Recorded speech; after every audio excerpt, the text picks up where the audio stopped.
Princess Alice looked at the 8 raiders surrounding us and said quietly, "Rael, there are 8 of them." I scanned the semicircle, calculated the spacing, and said, "I know. Give me about 40 seconds." She looked at me and said, "You're going to need more time than that." I said, "Watch." My name is Rael Morrow. My official designation on the diplomatic manifest was Security Attaché, Earth Coalition, assigned to the personal protection detail of Princess Alice of the Sorin Outer Reaches. What that meant in practice was that I went where she went, stood where she stood, and made sure that the gap between whatever was coming and where she was standing remained consistently occupied by me. I had been doing this job for 2 years. I had been a soldier before that for 14. The princess had opinions about having a bodyguard.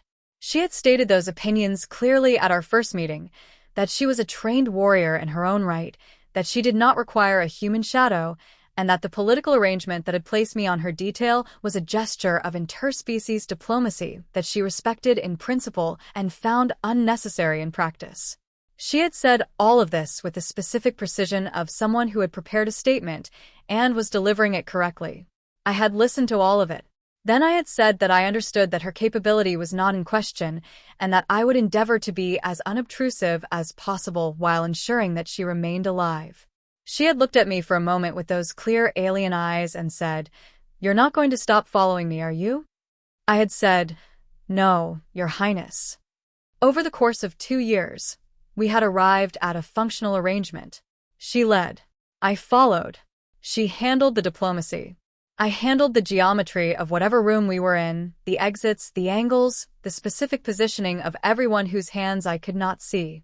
The mission to the Outer Reach relay station had been routine on the manifest. A diplomatic inspection of a coalition infrastructure post. Standard security assessment. Half-day visit. The relay station was a working facility on a low-population world staffed by a skeleton crew. No significant threat profile. What the threat assessment had not included was the Keth Raider cell that had been using the station's secondary access tunnels as a staging point for 3 months, which we discovered approximately 4 minutes after our shuttle landed, when 8 of them came out of the damaged east entrance and arranged themselves between us and our vessel. The Keth Raiders were large. The species ran to bulk, heavy bone structure, dense muscle, the specific physicality of a predator that had evolved in high-gravity conditions and had spent several thousand years refining it for violence. The smallest of the 8 was still substantially larger than me. They were carrying a combination of alien blades and what appeared to be repurposed industrial cutting tools that had been modified into weapons with more enthusiasm than engineering. The lead raider said something in the Keth dialect that my translator rendered as a demand for the princess and an instruction for me to step aside, phrased with the specific grammar the Keth used when they considered the outcome already decided. Alice had not moved. She was standing with a composed stillness she brought to situations she had assessed and decided to treat as manageable, which was a quality I had come to deeply respect in her over 2 years. She said quietly, "Rael, there are 8 of them." I said, "Give me about 40 seconds. She said, "You're going to need more time than that." I said, "Watch." The thing about Keth Raiders in a semicircular formation is that they position themselves by instinct. They spread out to prevent a single target from retreating, but they are not trained to account for a target that moves forward instead. The instinct is built for prey. It does not work well against something that isn't behaving like prey. I moved left first, which collapsed the left side of the semicircle inward because the 2 raiders there adjusted to close the gap. Exactly what I needed them to do. Because closing the gap put them in each other's way. The first one I took down with a rifle stock rather than a shot because the angle was wrong for a clean discharge and I did not want to miss at this range. The second one I took down because he was off balance from stepping over his partner. 2 down. 32 seconds remaining on my estimate. The remaining 6 reconfigured. They were experienced enough to know that what had just happened was not what they had expected, which meant they were recalibrating. Which meant there was a half-second pause in their aggression while the recalibration happened. I used the half-second. The next 3 went faster because they had pulled in tighter after the first 2 went down, which gave me less space to work in, but also gave them less space to work in. And I had been working in confined spaces with less room than I needed for 14 years. They had not. 5 down. 14 seconds. The remaining 3 were the largest. They were also, at this point, the most uncertain. The specific body language of beings who had arrived expecting an easy operation and were now watching their numbers reduce in a way that did not match their pre-engagement model. Uncertainty in a Keth Raider manifests as hesitation, and hesitation in a close-quarters engagement is the most useful thing your opponent can give you. I did not waste it. 8 down. 41 seconds. I was 1 second over my estimate, which I attributed to the stock strike on the first raider taking slightly longer than calculated. I turned around. Alice was standing exactly where she had been standing. She had not moved. Her expression was the one she used when she was processing something that was updating a significant amount of prior assessment.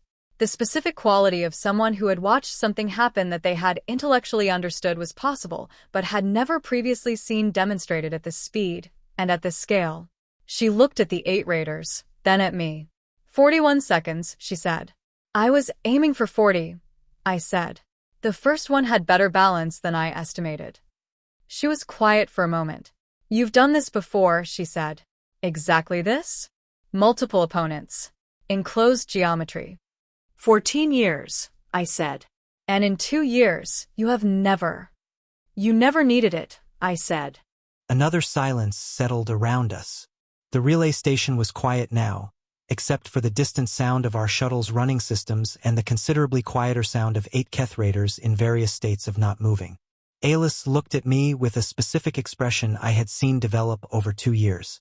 The one that had started as diplomatic tolerance and had become something considerably more genuine without either of us formally acknowledging the transition.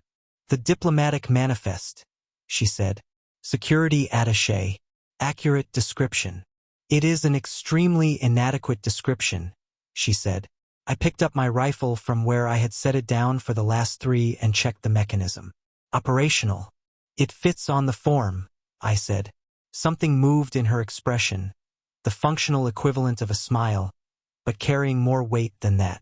The expression of someone who had been protected for 2 years by something that had looked unremarkable until the moment it was needed. Rail, she said. Your Highness, I replied. When we returned to the ship, she said, I am going to revise my original assessment, the one I delivered at our first meeting. You don't have to, I said. I want to, she said. It was wrong, and I am precise about being wrong when I am wrong. A pause. You were right about the geometry. I looked at the 8 raiders and then back at her. I usually am, I said. She gave me the look that meant she was going to say something and had decided against it, which was its own kind of answer. We walked back to the shuttle. She didn't say anything for the first 3 minutes of the flight. Then she said, without looking at me, 41 seconds. I'll work on it, I said. I heard the sound she made. It was the real one, the unguarded one, brief and genuine. And it was, I had decided somewhere in the 2nd year, without formally deciding anything, the best sound in any room in which it occurred.